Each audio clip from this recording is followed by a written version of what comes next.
अजित पवारांच्या विमान अपघातानंतर व्हीएसआर कंपनीला मोठा दडका. व्हीएसआर व्हेंचर्सच्या 4 लिअरजेट विमानांच्या उड्डाणांवर बंदी. ऑडिटमध्ये उणिवा आढळल्यानं डीजीसीएचा मोठा निर्णय.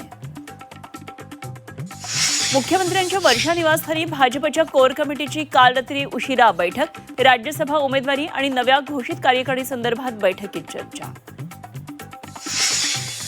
राज्यसभेच्या जागेसाठी महाविकास आघाडीत हालचालींना वेग. जयंत पाटील यांनी उद्धव ठाकरेंची भेटीसाठी मागितली वेळ. जास्त आमदार असल्यानं राज्यसभेच्या जागेसाठी मातोश्रीवरील घडामोडी केंद्रस्थानी. मुंबई महापालिकेचा अर्थसंकल्प आज सादर होणार. आयुक्त भूषण गगराणी सादर करणार अर्थसंकल्प. यंदा बजेट 80,000 कोटींचा टप्पा ओलांडण्याची शक्यता.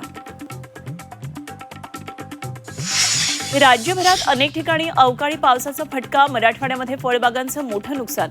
विदर्भात कापूस, गहू, हरभऱ्यावर संक्रांत. तर आज विदर्भात विजांच्या कडकडाटासह पावसाचा अंदाज. राज्यातल्या 432 सहकारी संस्थांच्या निवडणुकांचा मार्ग मोकळा. सहकारी निवडणूक प्राधिकरणानं स्थगिती उठवली. ऐन उन्हाळ्यात निवडणुकांचा धुरळा उडणार.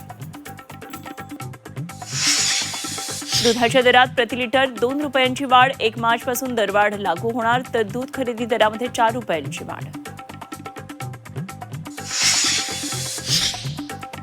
कढीपत्त्याला महागाईची फोडणी. नवी मुंबई एपीएमसीमध्ये कढीपत्त्याला उच्चांकी 350 ते 400 रुपयांचा दर.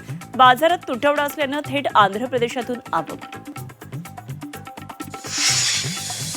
गर्भाशयाचा कर्करोग रोखण्यासाठी केंद्र सरकारचं मोठं पाऊल. 14 वर्षांवरील मुलींसाठी लवकरच HPV लसीकरण मोहीम सुरू करणार. आणि नोकरदार वर्गासाठी आनंदाची बातमी. यंदा 9.1% वेतनवाढ मिळण्याचा अंदाज. गृहनिर्माण, पायाभूत सुविधा क्षेत्रात सर्वाधिक 10.2% पगारवाढ मिळणार.